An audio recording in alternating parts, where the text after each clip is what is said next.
This is it, the moment that can define your whole life. So what will it be? Which option will you take? Yes, no, maybe? Are you ready to take the leap and see what a single decision can do in your life? Whatever you choose, if you want to end up in the right place, start by watching Woman to Woman this Friday at 3 p.m.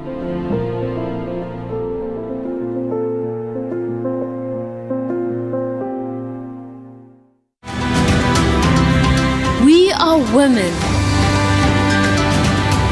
We are brave, strong, capable, unique. We are Women to Women. Good afternoon, South Africa. We are happy to bless your month of November. It's unbelievable how we can count 2 months towards the end of the year. So we have decided that these 2 months in our program, Woman to Woman, we will make it count as well, because I'm so excited with the topics for November. We have a special participation of YPG with us. We have a program dedicated to men, and we have the last program of this month talking about legacy towards gender-based violence and starting our campaign of 16 days of activism. So there is a lot of good things on the horizon for us, but today we wanted to start working on your definition. How? That's why we propose the topic of today to be yes, no, maybe. Who hasn't been to situations that we didn't know if we would say yes when we felt like no, and not to be polite enough, we just said maybe. So let us explore the do's and don'ts of why people has to say yes to everything. Because in the back of their minds, they think if they don't, they being impolite or they losing out on opportunities. Is it so? Is it true that sometimes we have to say yes to everything? When you look around at the trends in society, social media, they push us to agree with everything.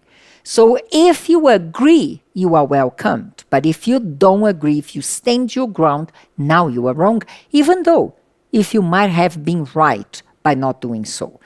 So let us start bringing some light on why people feel like they have to say yes to everything. I can start with the one that many people know. They want to fit in. And that is something that we know very well because, I know very well because I've been there before. We want to be affirmed by people. We want to be accepted by people. And we want people to like us. So that's why we want to fit in. That's why we always say yes to everything. And that's the reason why a lot of people don't even know themselves. Because when you want to fit inside of a group, it means that you have to deny yourself. You have to deny who you are.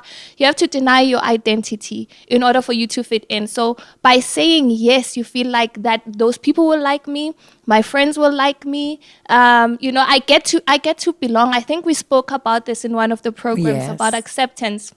I get to belong. I get to be part of a tribe. I don't have to be an outcast. I don't have to be the odd one out. At least I can be part of a group. So that's why a lot of people say yes, in order to fit into that group of people that they like, in order for them to fit into that, famous group at school or at work or wherever. So that's why people say yes. People's pleaser normally say yes to everything. And Tammy said she knows about that by experience. And I myself have lived that. What else? You also don't want to disappoint others. But in fact, you disappoint yourself because you can't cope with everything. And I also once did that when I was trying to help everyone and was not regarding of the importance. It's not just you are trying to say yes to the manager that you can't say no, but you also say yes to your kids for everything. And then in that moment, you don't disappointed one of them.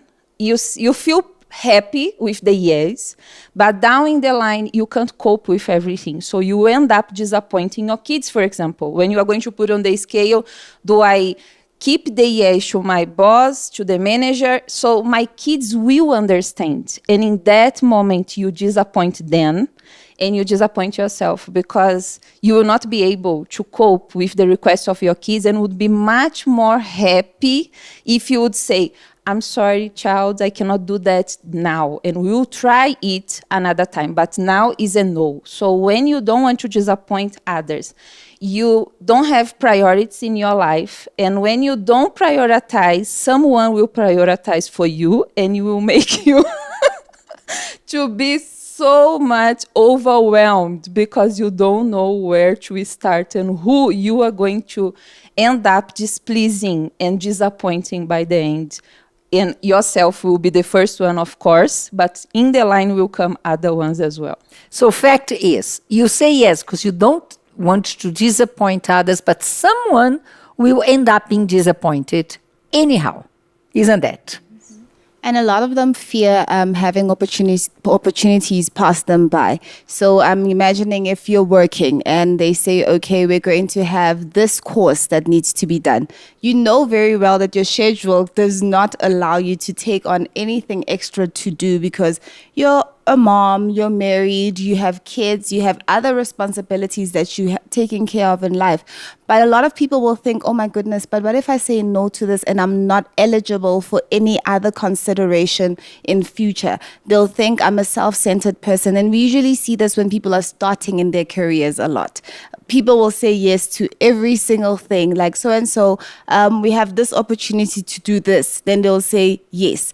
But sometimes they don't weigh out the cost because they just want to say yes to the manager to open other doors because that's the generation we live in where you really believe in one door unlocking the other, but not realizing that in most instances, you're just afraid of losing that opportunity, thinking that you're allowing others in future to pass by when it's not. When people will actually, if I just say no to this, they will understand that maybe at this moment, and when you give them your reasons, they will see that it's not just you being naive or relaxed, but actually allow you to say, okay, we actually respect you for passing this and saying someone else can do it. And next time, we'll consider you for that.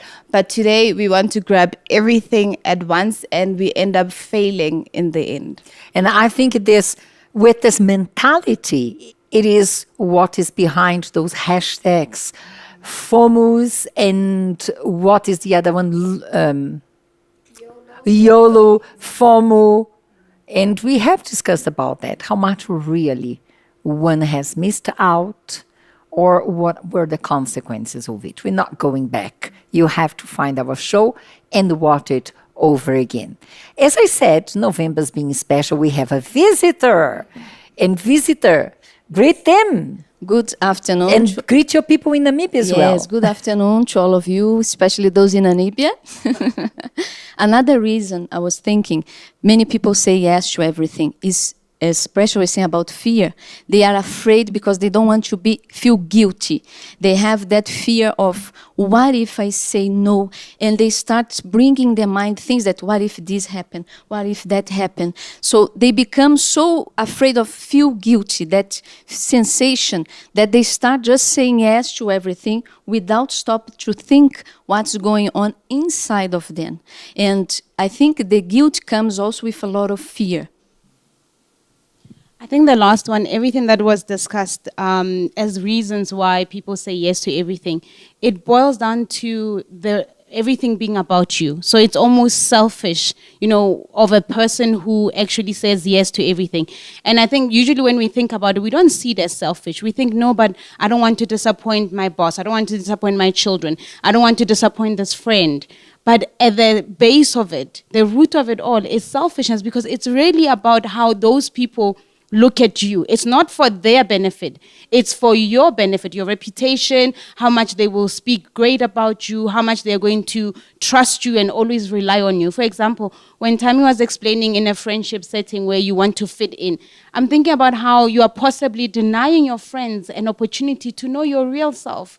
You are denying them because when you want to be like them, you're just fitting in. You deny them an opportunity to learn something different that you could be bringing to that friendship, because maybe all of them think the same way. They do the same things all the time. So you are different. You like being around them. You might have same interest, but there's something different about you, and you see that as a negative thing, that you play that down only to be another edition of the same thing within that group.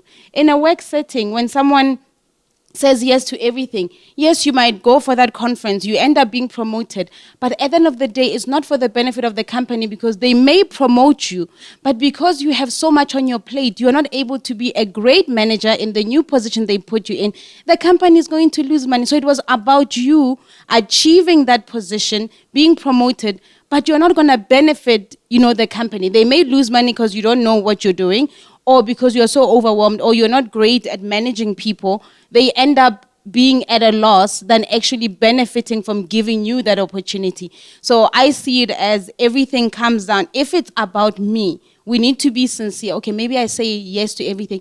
Oh, but I don't want to be guilty. Dig deep. Is it really that you don't want to be guilty, or it's because you don't want people to see that, oh no, she said no to me, so no, they're going to think I'm a bad person. It's still about you. And once you understand your reasons and the root of it, then you will be able to understand the other things we're going to talk about to make a real change. And you think that it is selfishness, but as a matter of fact, it is selfishness, because you say, I'm doing this for you. I worked so hard for you, and it was for myself. We came to the conclusion, of course, that saying yes to everything, there is the side of your ego, your side, that is hurting. So in the process of pleasing others, of avoiding confrontation, of avoiding the fear, one is hurting, and probably is yourself. Let us look on how this repercutes in your different areas in life. For instance, friendship. So with friendships, if you're going to be a yes person, I think of how horrible it is, because there are moments where we need to correct each other as friends. There are moments where your friend will do something or be out of their, normal selves and behavior. And because you're a yes person, you won't actually say to the person, like, no, friend, like, don't do that or don't say that. We see it so many times when women are friends and one is mistreating her husband.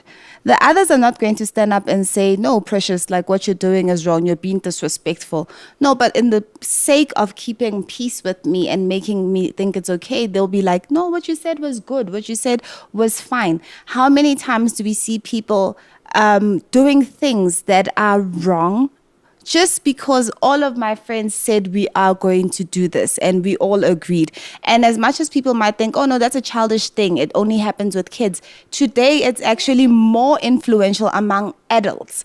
The simplest thing is your friend buys a kettle, a branded kettle. There's this funny brand that we have that I remember when my husband and I were in the shop and he saw the price, he said, does it boil water on its own? Like, it goes to the sink, opens the tap, gets the water in. And there was a group of ladies there, and the others were like, yeah, friend, get it, it's gonna look good. I also have one.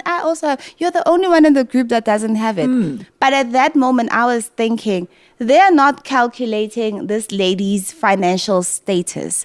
Will she be able to afford a kettle of that much?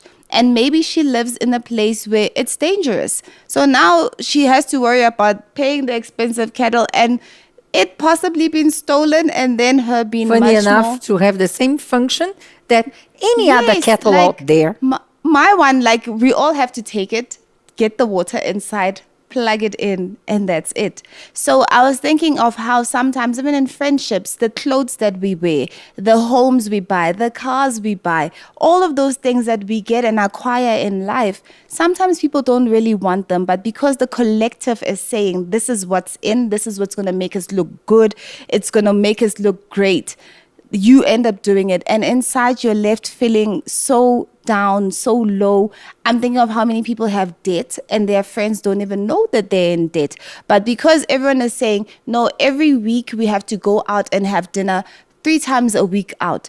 If you think of it, like 3 times a week is a lot. Like that is a lot of It may money. hurt anyone's budget. It hurts anyone's budget, and that's why they end up getting into maybe uncalled for relationships with older people, because I need to maintain that lifestyle. And we often hear of how I was watching one interview of one lady that passed away, and the fiance came and said, when I would speak to my fiance, she said to me, "You know me better than all of my friends.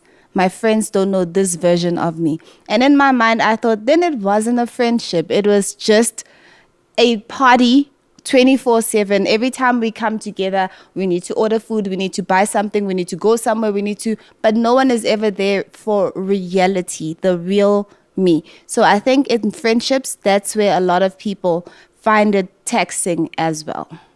What is interesting for me personally, I have been following the show as well.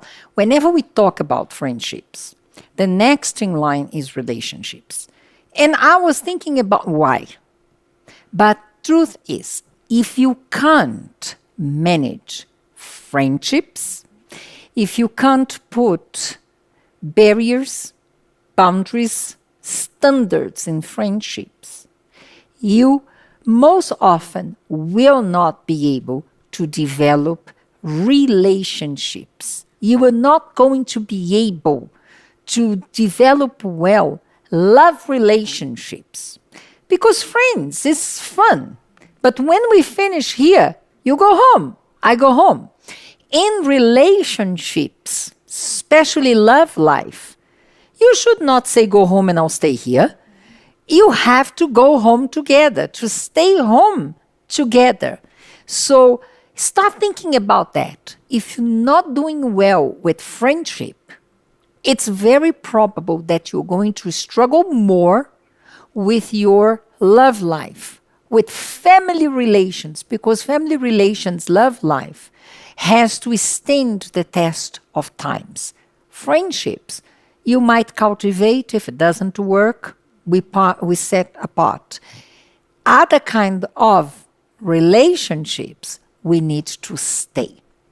So Amanda, talk about love life. So relationship, the problem of saying yes in everything in a relationship, there is something we like to say that me and my husband, we agree to disagree, because we don't agree with everything.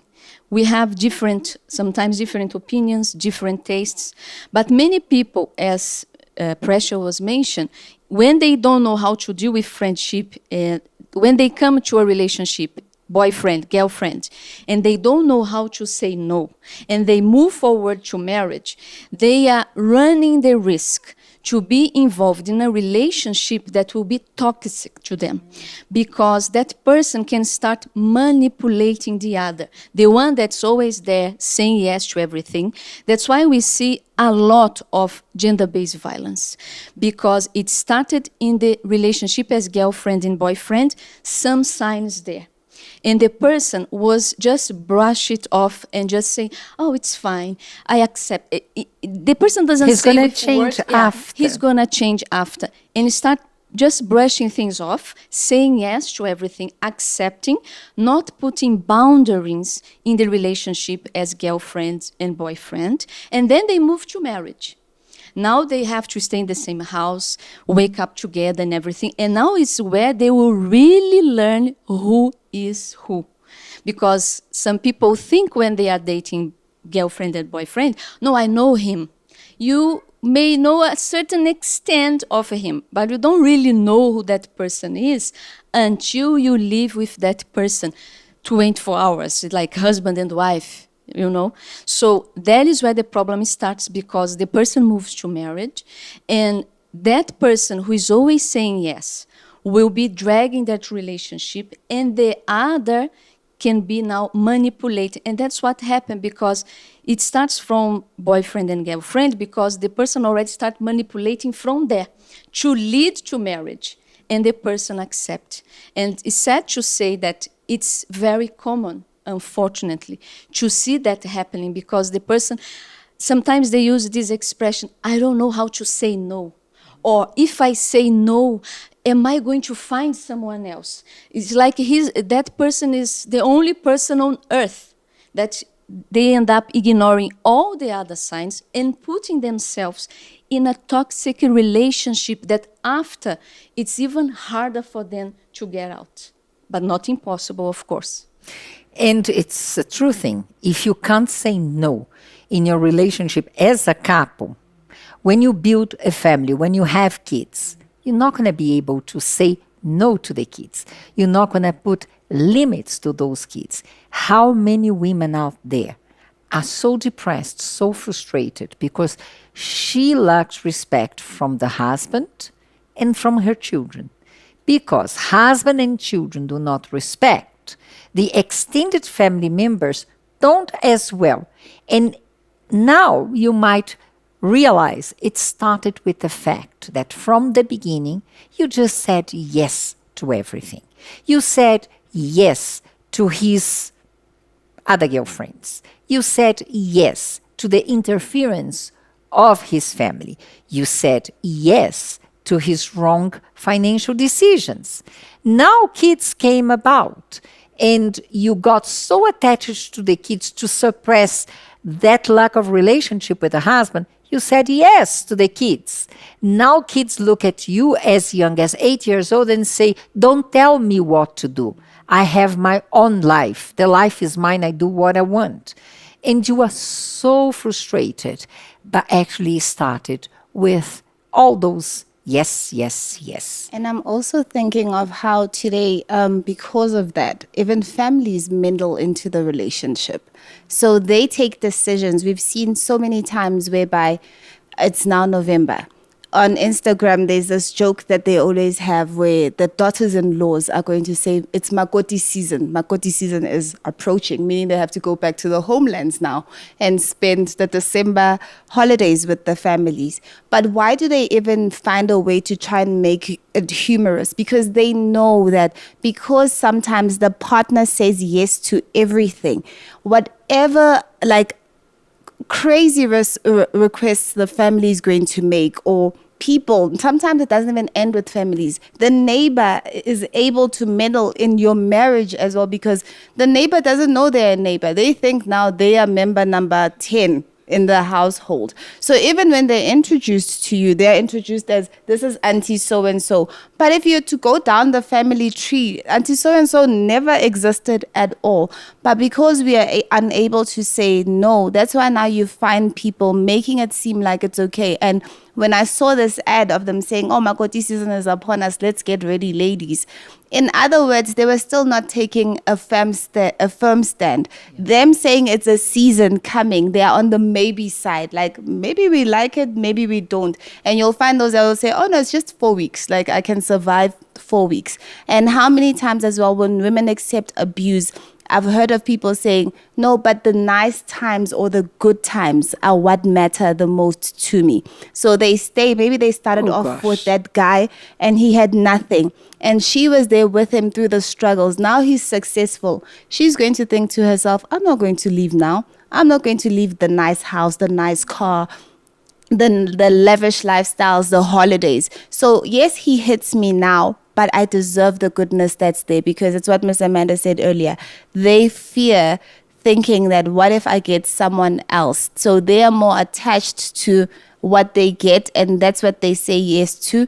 And they don't realize that even the abuse that's happening, they're actually agreeing and consenting to it. Yes, yes, yes. I cannot say no. And there is one situation that we see that happening a lot, especially now in difficult financial times. How about office politics? This one it's even worse, because a lot of people do not want to have regrets in life. I think this is one of the things that no one wants to have. When you ask a person, do you have regrets? And they will say, yes, I have a lot of regrets. And a lot of the regrets that they have, it's because of their workplace, their the opportunities, as Precious spoke, the opportunities that they missed at work.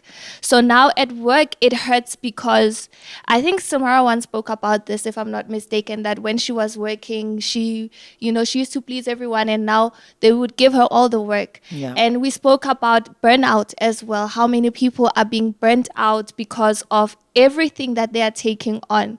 With office politics, it's bad because you can be made to feel guilty for saying no to something that is being offered to you.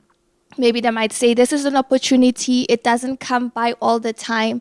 Then you might feel guilty to let it go because of your schedule, because maybe you don't have the heart for it. You don't have the patience for that kind of work.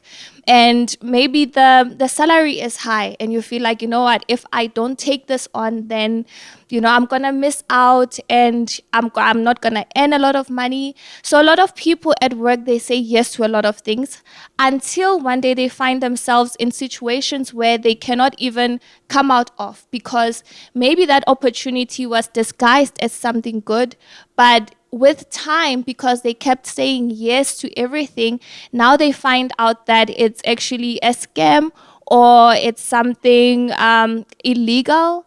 They are taking bribes, they are giving bribes, because in the beginning they said yes, they couldn't say no. And a lot of people as well, they want to take every opportunity because they want to be the jack of all trades. There's a saying that say you become the jack of all trades but a master of none. It is better for you to focus on one thing and become a master at that thing and become, a genius at that thing, and then take on something else than you taking all of these things and then which one are you mastering? Which one are you good at? At the end of the day, they will let you go because you are not good at anything. And then you feel bad, you feel sad, you feel guilty, you feel depressed because you said, I helped Silmara and she didn't have my back. I helped Miss Amanda and she didn't stand up for me. But it's because I put myself in that situation in the first place. I said yes to everything. And you felt like I need to help them because otherwise I will lose my job. Yes. If I don't level myself with those who can promote me, those who can recognize my work, I'll be left behind. And then you find yourself taking sides. And what happens commonly? Every group has its own pulse. So when the head falls because of corruption, because of lack of management, because of whatever reason we see, that little group will fall together because you were so close to Amanda and you would agree to everything she did. When she goes away, you should go away as well. And they don't realize it started with yes to everything. And that is true as well, because if maybe, let's say, they ask me to do something and I say yes, it's really not their fault.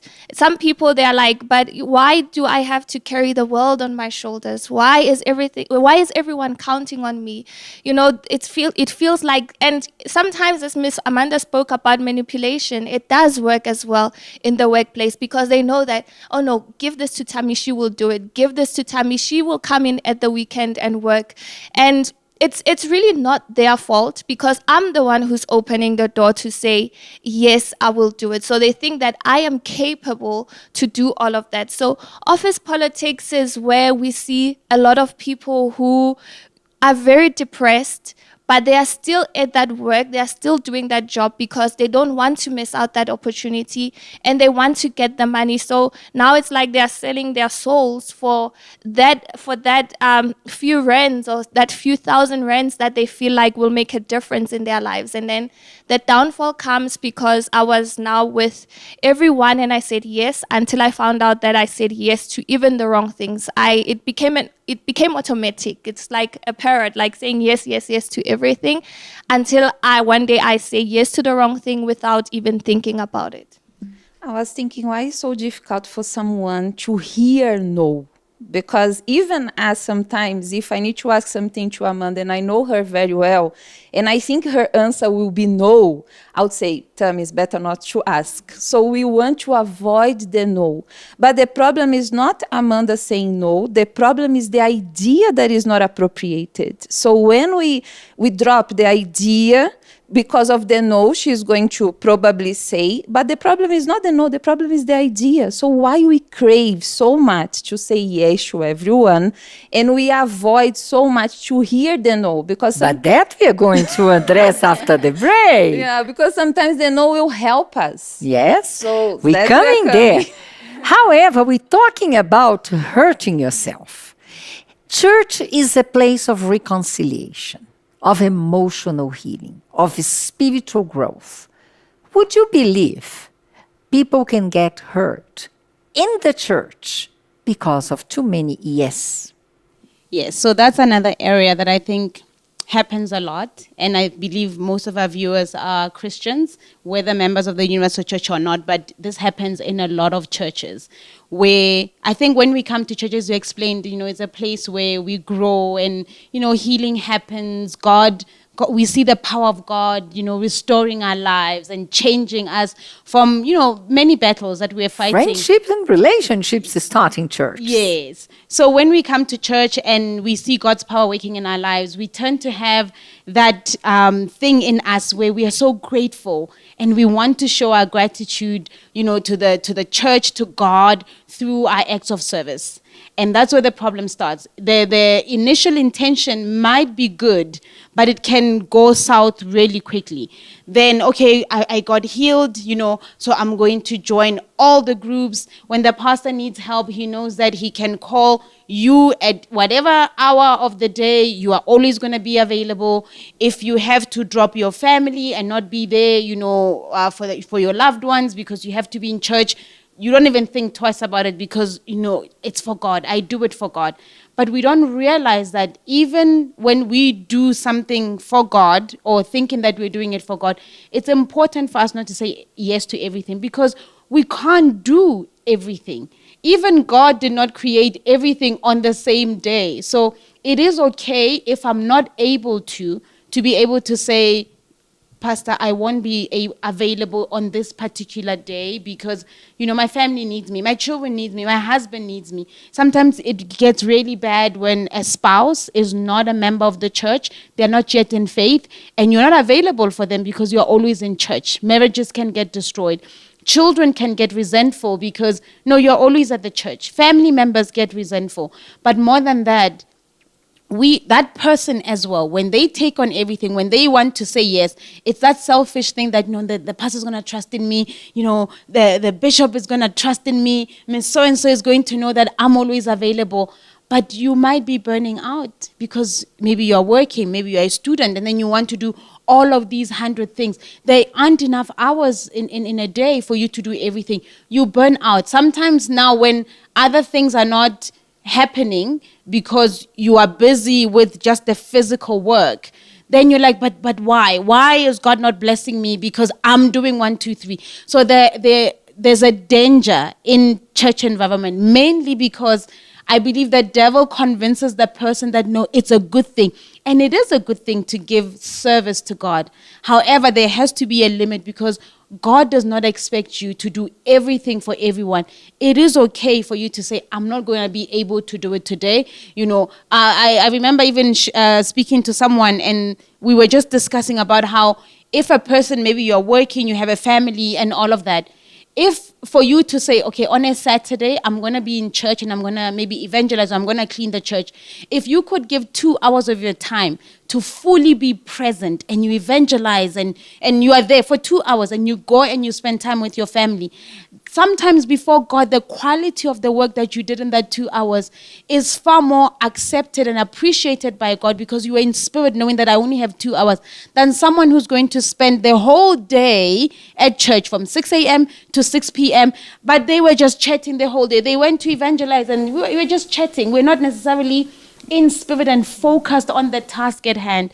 So the works that we do, we cannot just say yes to everything just because it is something for the work of God. We cannot say yes to everything just because it is my pastor whom I respect and I want to help him in doing the work of God. Just because it was him, then yes, I need to check, how am I going to do that? Am I just going to do because the pastor said I must do? Or inside of me, I'm grumbling. Inside of me, I'm complaining because, oh, it's always me. They never ask anyone else. They're always, but why? Because you are the one who always says yes. Other people, maybe they are able to say, Pastor, my family needs me. You know, my husband is having a difficulty. I need to be there for him. But maybe on the other hand, I don't do that. I accept. And then everyone depends on me. And we've spoken about, you know, even the controlling people, that when you take on everything because you want to have everything in your power, you are the one who ends up feeling frustrated, not because of other people, but because of how you do things. Am I wrong to say that I have this perception that some people in the church believe if they say no, they are sinning? And that's what I was thinking, because that I think I can see right now a question that says, but what if the pastor makes me feel guilty? Or what if, I feel guilty towards God? And one thing I can tell you is that the pastor will not make you feel guilty.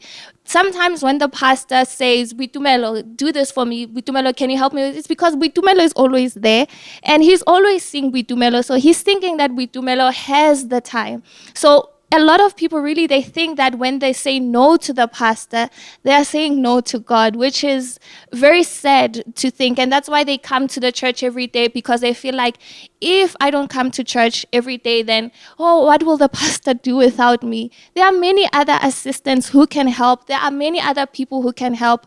And I remember that when I was in matric, I used to do like that. I used to be like that. And this is what I tell students all the time. When I see them in the church every day, I ask them, did you do your homework? Did you clean at home? Are you studying for your exams? How are you doing? Then I see the report card. Did you pass well? Okay, then how about this? You don't need to come to the church every day because you want to please people, because you want to please the pastor or the pastor's wife. They have to see me there. I used to come to the church every day, and then I would think that, okay, because God saw me coming to the church, I'm going to pass my matric very well. He has to make a miracle. But it didn't work like that. No one wanted me to be in the church every day, but I felt like, you know what, pastor needs me there because he needs me to work, he needs me to evangelize. But the pastor didn't say that. And many people, as they were speaking, I was just thinking, many people destroy the prayers for the family with that behavior. They come, they make prayers for the family. They are there, they every Sunday they bring pictures and they keep on saying, I don't know why, nothing changed. But their behavior, they don't make time for the family.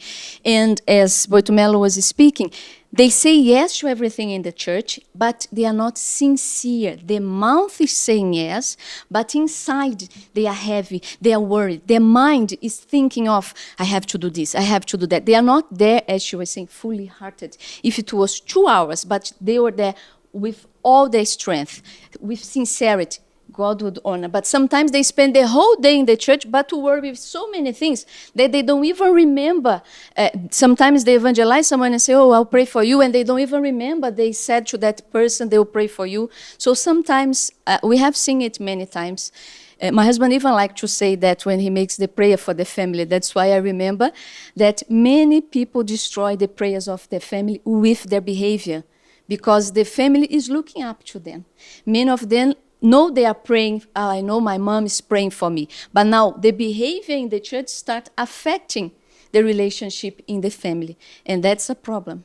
So they said yes in the church without realizing they said no to the family. And a lot of them think, because maybe you're new in the church, because I can imagine some people that are new in the church, they're going to say, but Mama so-and-so or Assistant so-and-so is always there available. You don't know that person's schedule. Yeah. Because maybe in their family, things are so flexible that that person is actually available every She's a day. widow. She's a widow, or she's, for example, I'll give in my case, when I was single and younger, I could be able to be available in the church the entire day. But when we don't understand, we assume that being present and saying yes to everything daily makes us look more spiritual. And that's where the lie is, because it's not. You're just coming. And as I'm listening to everyone saying, what at the end of the day, when you go home and when you sleep, what offering did you give to God? Because I think that's what a lot of people run away from. So yes, you were available the entire day, but how many problems do we really have in the church with people in the church that are usually available all day long?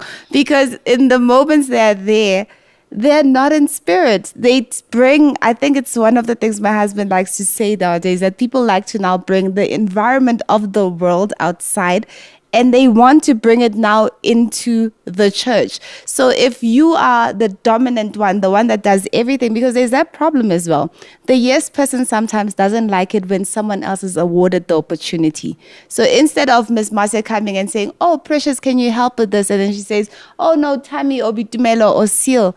The yes person is going to say, is it because there's something wrong with me? What didn't I do right this time? And then they're going to come and ask, did I do something? Is everything okay? Are we fine? And you forget at the end of the day that pastors' wives, assistants, they're actually not our friends. And I think that's where we forget our place, because in you being there and thinking you're spiritual, being present and knowing everybody, you forget your place. And when those people have to now come and show you the right path, you don't accept it, because in your eyes, you're very spiritual. So even when God points out a few things like, Precious, you need to change this, you need to change that, I'm able to say, no, God, but I'm good. Like, I'm fine. I was there yesterday. I'm going to be there today, and all of those things. So I think they need to be careful on that, because that is self-harm. Because in you thinking you're spiritual because you're present and available all the time, you might not be what you think you are. And that leads me to something we were discussing before the show. Why intentionally today we're talking about church behavior, and now we are going to see how it hurts in your faith to say yes all the time. You might think, but it's not the same. Church and faith, you might think is the same, and might have been your mistake. Many people project their faith in what they do in the church, but faith is personal. The right order of things is whatever you do in the church should be a direct result, a thermometer of your faith. But with the help of the devil and with the so many yes, the orders were inverted. You do much projecting that you are in faith. Isn't that, Silmara? Yes, and I'm thinking about this young lady who spent the whole day in the church, not knowing she's running away from the house, and talking in the church so much about that we are the perfume of God, how you are going to spread the perfume if you are not there. So they confuse. If I'm doing, then I'm in faith. If I'm not doing, sometimes the person is sick, and she is in faith, even not being able to do something, physically speaking, in the church, but the faith is meant in her communion with God. Because even being sometimes in bed, sick, she is connected with God. So it's not about doing everything.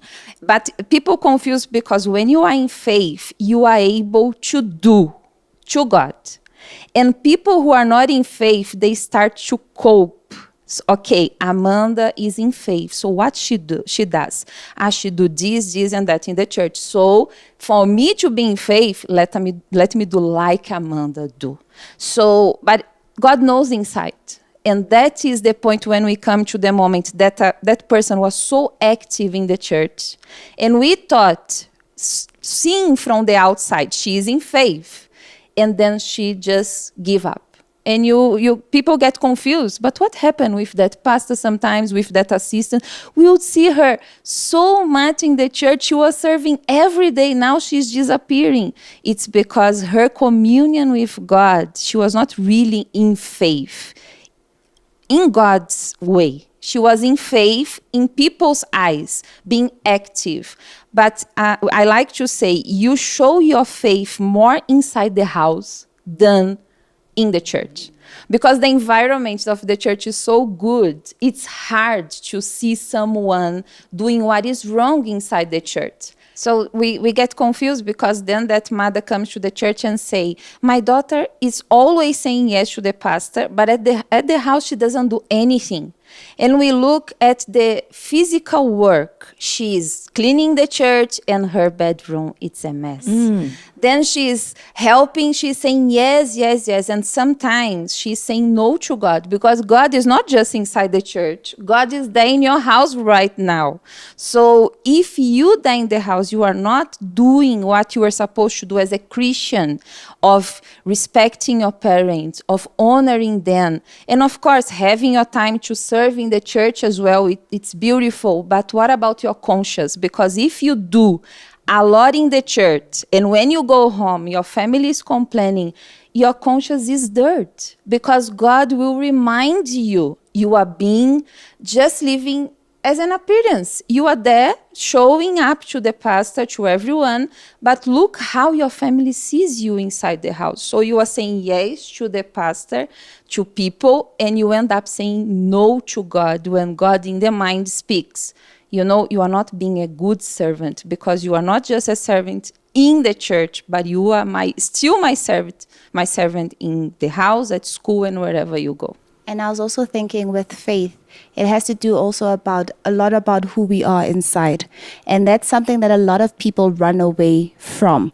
And because you're doing all these things, you're projecting that you're okay, but you're the only one that knows when you read the word of God that you don't understand anything, that you can't connect with anything that the word of God is saying. There might be, for example, a purpose in the church. We're doing this and that and that. And you're just saying yes to do it, but God is not accepting it because he knows that you're not in agreement with what is happening. So that the fear that I have as we're speaking of this thing, of the danger of saying yes to all in faith, is that you don't know your true reality, because in your own eyes, you're projecting, because everything is yes, you're thinking it's God's yes as well. And many times the will of God always opposes what popular opinion is saying. So when we think of the disciples, sometimes when they would want to go, God would say, no, you're not going, you're staying. But how many times when you find God saying, precious, stay, I say, no, God, but I'm going to go. With me saying, God, I am going, and yes to everything, he's actually saying no. And what does that do to my communion, to my relationship with him? Because there are a lot of people, when you ask, are you born of God? The immediate answer is yes. I've never come across a person that will be honest and say, no, I'm not. They're saying yes. But when you know deep down that you're not, God at that moment is saying no, because you're lying as well. So with faith, it's so serious that the devil has found a way to make people overlook that part and make them think, no, you're good with your works. But if we think of it, he was Lucifer in heaven doing his duties, but inside his faith was way contrary to what he was supposed to be. And he said, the devil, yes to pride. So he said no to God when he did that. So when we understand a person who say yes to everything, when you stop to think that every yes you are saying no to something else, you will then consider, should really I say yes to this? Now you have to look to your principles, to your values, to what you want for your life before you say a yes. Because every yes is a no to something else. You see, when someone is studying to become a doctor, medical doctor, so he has to say no to his friend, he has to say no going out so that he can focus, he can pass with good marks. But if he wants to have his diploma, but he's still saying yes to all the fun and party and whatever, he won't make it. So when we have this understanding, every yes will be a consequence of a no, even if I don't say no. Because when I say yes to something, I'll be saying no to something else. And the problem is, as they were saying, people just go saying yes, yes to everything. And what are they saying no to?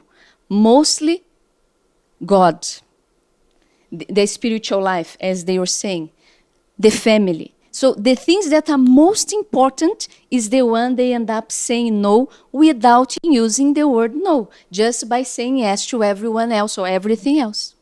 So we came to the conclusion that we need to learn to say no. But how can we say it in the right way? What is our criterion of decision? And we are going to talk about that just after a break. For now, we are going to leave you with a quote for you to think about it during our break. We are going to be right back.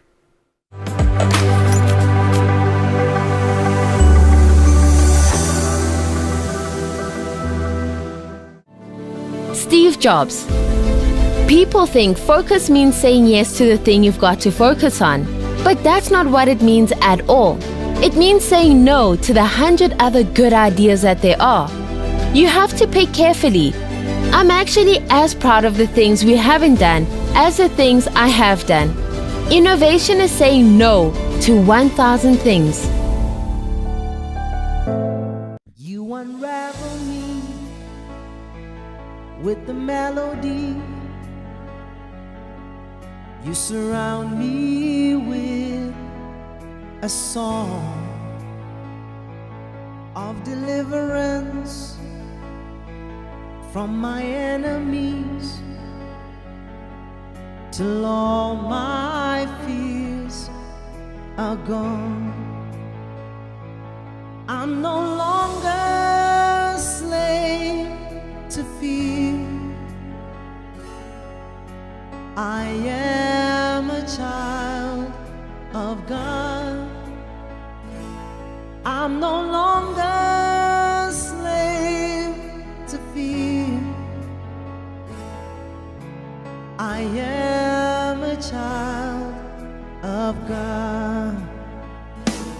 From my mother's womb, you have chosen me.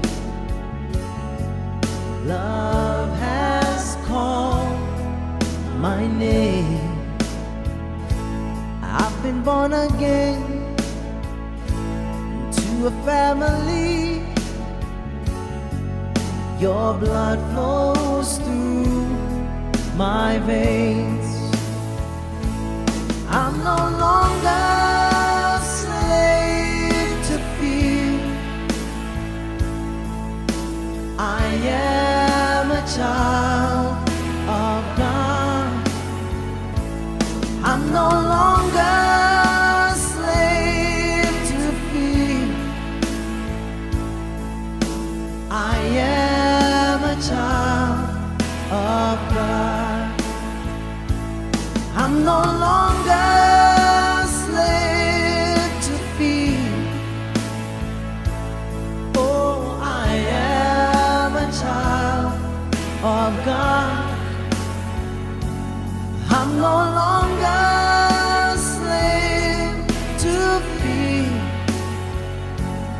Oh, I am a child of God. I am a child of God. I am a child of God.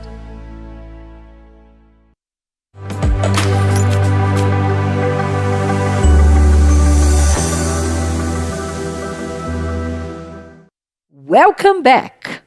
Now we are going to help you how to say no. That's an exercise, and we are going to tell you in 3 steps. Do this exercise. Tami, step number 1. The first one is know yourself, right? So when you are self-aware, it's very easy to know when to say no and how to say no. You know your values, you know your principles, you know your faith, you know what you stand for, you know what you don't stand for. And it's easier to say no when you know yourself, because then you won't say, no, I can't actually do that. Because sometimes when you say I can't do it, it's like you've just like, okay, it means one day you can. But then it's like, I don't do that because of my values, because of my faith, because of my principles, because of what I believe in. I don't go there. And a lot of people, that's why they can't say no, because they don't know themselves. They don't don't treasure their values, right? We are woman to woman where values are treasured. But when you treasure your values, when you treasure the principles, and as Bitumelo said, we are speaking to Christians here. When you know the word of God and when you know what to stand for, when you know that I cannot compromise in this, then you know that, you know what, I'm not even going to cross the line. I am not even going to entertain this thought. I just don't do this. And you won't be even lying because it's who you are. And when you know your values, you will not lie, because a lot of people, they say no, but they are actually lying. But when you say no and you know your values, you will be able to back it up with the truth. I don't do this because of 1, 2, 3, and I'm not going to compromise. So when you know yourself, it's very easy to say no. Step number 2.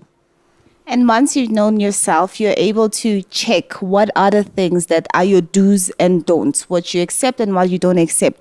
So when proposals come or things come, it won't be that hard for me to actually step back and let go of things, be it at work, in our families, in our friendship circles, even in my relationship. There will be things that I will say, hang on, this goes against my faith, this goes against my belief, so I opt not to be part of it.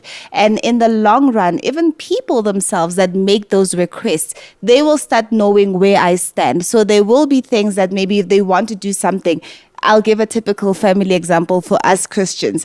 They know you don't believe in ancestral beliefs. So they will never invite you to anything that has to do with that, because they know you're firm, you're firm in your faith, and they know that, okay, you know what, in this one, we don't need to worry about inviting Precious. And I won't feel bad either, because I know that they know where I stand, and that's my truth. But when we don't do this exercise and we are not self-aware and know who we are, it's very easy for us to fall on the other side of it. Step number 3, final. So the third step is actually what we call the hard, easy part. So once step number 1 and 2 have been attended to, it's going to be hard for you to say no. Why? Because you know that you're going to disappoint someone. You know that your no may frustrate that person that you have to say it to. However, it becomes easy because then from now on, when you say that no, you no longer feel guilty that you had to say no to that person. Your conscience is clear. You're not weighed down by having said no to that person, because with a clear conscience, you are now okay with God. You know, on social media, they like to say, when you say something, say it with your chest. So now when you apply these steps, you're going to say your no's with your chest, because now when you say no, people will know that it is a no, it's clear, it's to the point. They're no longer going to be coming with you with these offers. Now you are learning, you are teaching people boundaries. You are also learning your own boundaries, but you'll be teaching people other boundaries. And that's why it's hard, but it becomes easy. From these 3 steps, you're going to understand that from now on, it's actually easier for you to say no than to say yes. Because all along, people who say yes to everything, it's because they think, no, it's easy for me to say yes. If I say no, you know, it's going to be hard. No, once you've said no, it's done. You know, that person is aware that you're not going to be able to help them. You're not going to be able to do that particular thing. And that's easy. You move on with your life. But when you say yes, you've made a commitment that you now have to fulfill. And maybe that's not what you want to do. So, all that we discussed about comes down to one question. Whom are you pleasing? And Apostle Paul made that question. He's going to talk to you right now through Galatians 1, verse 10. Think about him in front of you asking you this. For do I now persuade men or God? Do you persuade men or God? Do you persuade to please men or to stand for God? Or do I seek to please men? And including in pleasing men, myself. Do I seek to please myself or God? For if I still pleased men, I would not be a bond servant of Christ. That's strong. A bond servant of Christ. It is someone who was in principle a free man, and because of the love to his master, he made himself a servant. So all of us should be considered bond servants of Christ. However, when we tend to please men, when we wave between two thoughts, when we feel like we have to say yes to everything, we sign our letter of freedom to the world again. We are not making ourselves bond servant of Christ. When we started the program, we said, our program today is yes, no, maybe. You might have thought they didn't talk about the maybe. I left the maybe for now. Whenever you have to say maybe, it is a yes and no. You don't want to say no because you want to please someone. You don't want to offend. You don't want to compromise. And when you say no, that should be a yes, and you are not so sure, you resort to the maybe. But as Paul said here, in our Christian lives, we either please men or we please God. So maybe is not in question. Christians are defined. We gave you the tools today to be able to say yes to what is right, but to stand for the no, for what is wrong. Sometimes not necessarily wrong as a sin, but it's wrong for you. It goes against your principles. It goes against your nature.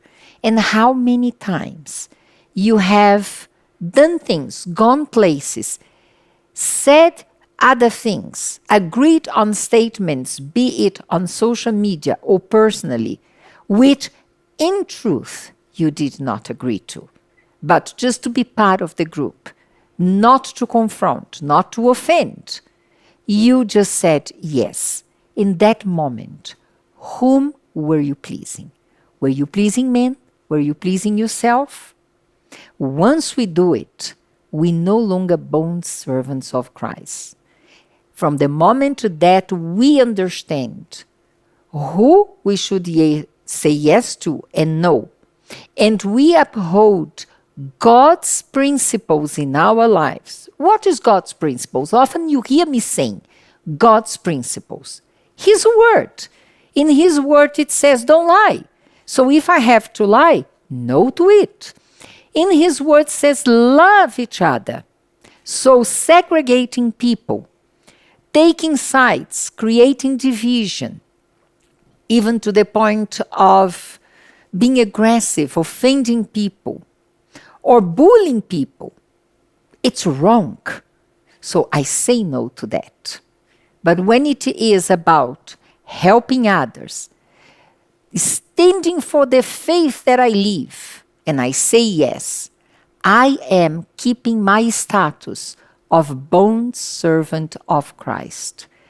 At the eyes of the world, I'm not free. But I have the greatest freedom of all, the freedom of my conscience and the freedom of my soul. Let us learn to say yes and no. For that, we are going to pray for you so that you make a stand today, that you are going to fulfill with so more clarity the word of God that says, be your yes, yes, and your no, no. Whatever comes beyond that, it comes from the devil. And when it comes from the devil, we are surrendering our citizenship of bond servants, our status of bond servants of Christ. Amanda, would you pray for us, please? Let's close our eyes.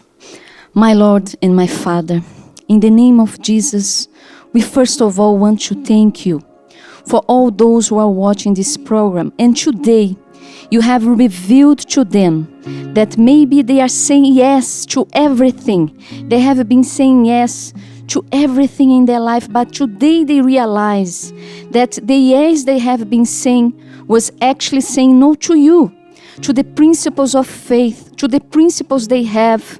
So right now, my Father, help them to do a self-reflection.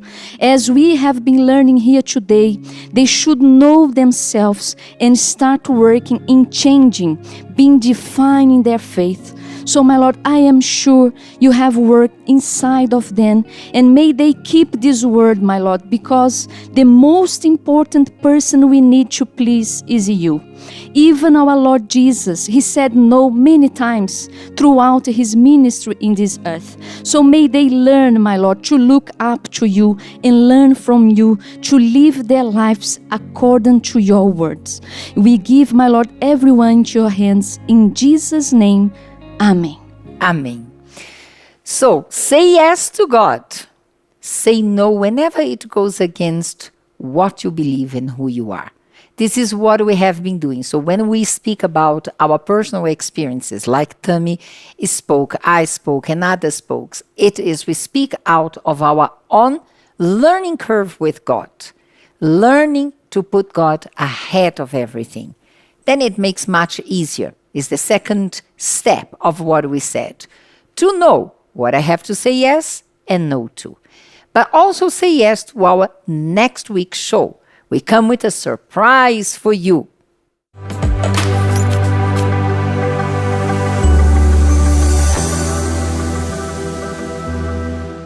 A Trojan horse is a situation you get into thinking things will be alright, only to have things working out in a completely different way. whereas the consequences are really bad.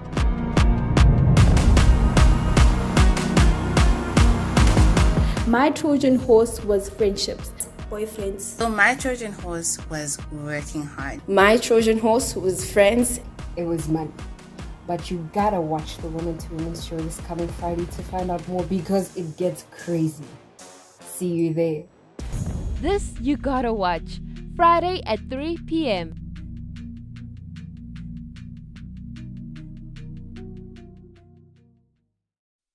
So, saying yes to our program, we bless your month of November. We bless your spiritual life. We determine that all your challenges, you're going to find a way out that comes from God. Until next week, bye-bye.